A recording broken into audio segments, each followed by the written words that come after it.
when I announced on Facebook that I was doing a 5 day fast, a lot of people were quite incredulous.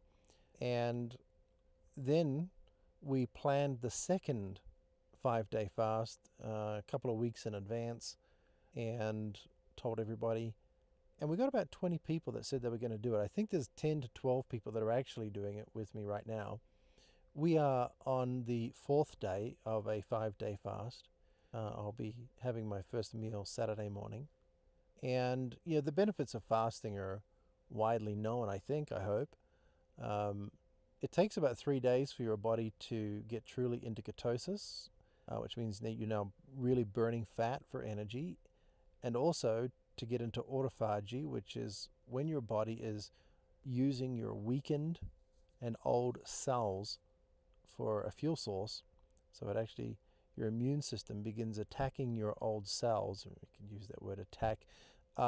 It's not a harmful thing, it's a good thing, and it makes way for fresh new cells. At the same time, it starts producing stem cells, particularly in your organs. Now, before somebody says, well, that's only been proven in mice, which it has only been proven in mice, this creation of stem cells.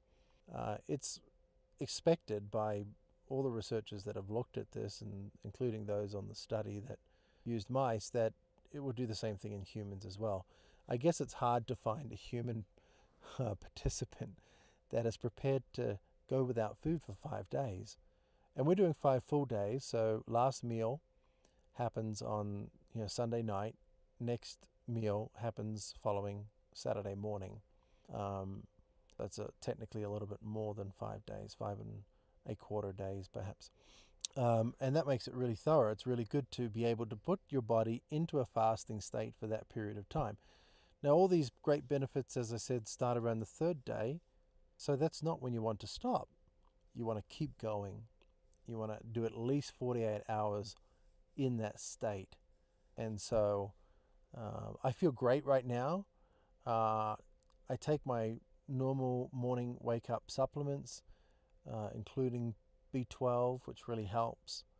If you're feeling like lightheaded or you need energy, taking B12 is really powerful to counter those effects.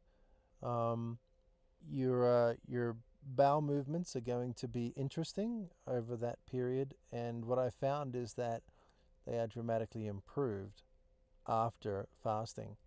It seems that giving your gut a long-term rest, not just 1 or 2 days like most people do, but almost a week, really helps your gut regenerate.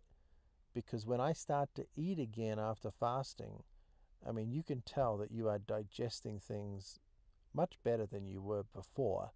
So I'm announcing these fasts on Facebook. I guess I should announce them here on the podcast as well. And hey, look, this is the second podcast of today. I want to do these little microcasts. We'll see how they go. We'll see what happens with the subscriptions, whether people leave or join.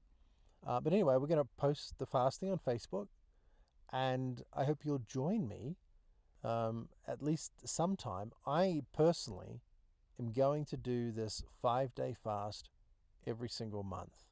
I have had such a positive experience from it that I want to continue to do that. And bear in mind, I'm saying that in the second to last day of a 5 day fast right now. So I'm right in the thick of it. And yet, I tell you, I just feel great.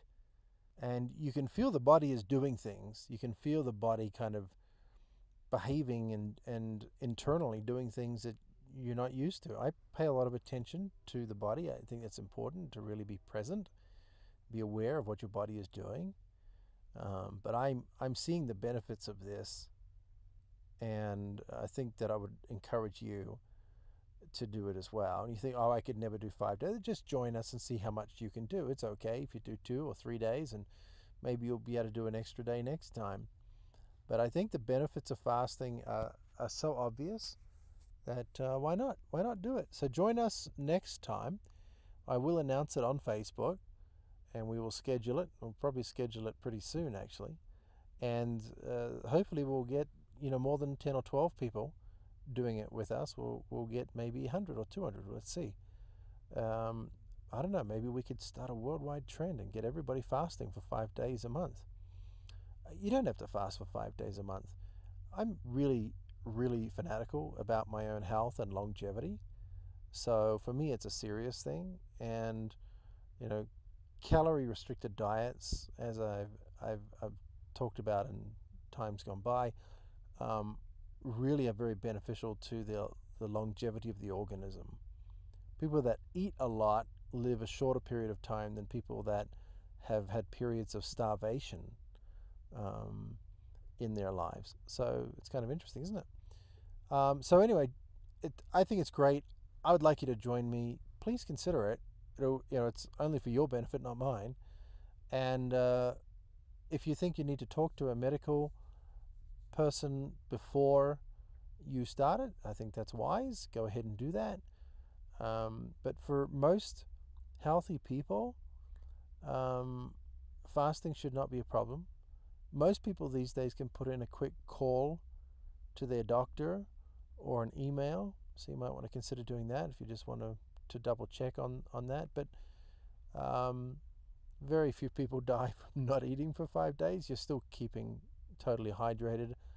I don't buy into the dry fasting fad. That I'm not sure it's a fad yet, but it's certainly going around some of my circles, since I know a lot of people that are very serious about health.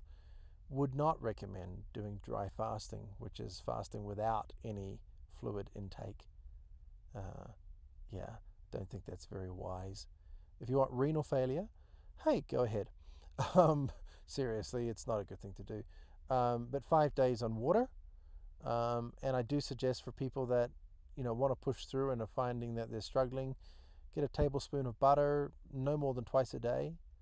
Definitely no carbohydrates, no sugars. But fats that'll keep you in ketosis, that'll keep your body burning fat for fuel instead of sugars. And when you have your first meal coming out of a fast, for God's sake, do not have any carbohydrates in it. None at all. Just do, people are actually shocked. I had somebody this morning ask me, well, how do you break your fast? Well, I'm not making this up. We are going to be having liver and bacon or pork belly with lots of fat and 3 eggs cooked in butter. So very high fat, very much a ketogenic meal, very high fat, and reasonably high protein. Probably even perhaps a little higher protein than I should do, but the liver is packed full of protein and it's so good for you. It's the single most nutrient dense food you can put into your body. I'd love to I'd love to watch a vegan who is sick from their veganism eat half a pound of liver and just watch them frickin' light up, blow their mind. I'll never be a vegan again. So please don't be a vegan unless you're trying to commit suicide, because eventually it will kill you. It takes about 2 years for the deficiencies to really show up. But boy, oh boy, you keep doing veganism long term, it's going to hurt you. Just go onto YouTube, search for Why I Left Veganism. And, can you hear that? That was my stomach. Search for Why I Left Veganism and just listen to some of these world famous published vegans that have recanted from veganism and are making videos to explain why and why you should not be a vegan. You cannot live a nourished diet on vegan foods. I know that 100% of vegans out there will say I'm wrong, but 100% of vegans also get sick after a while too. So, I prefer to look at the data rather than your opinion. Consider fasting with us next month then, and you'll feel the benefits. It's so wonderful. Thanks for listening. Appreciate you so very much. Appreciate your thumbs up, your shares, your tagging of people you think might be interested in this, and your follow if you're on YouTube or Facebook or where else do we put this? SoundCloud. Yep. Have a wonderful day.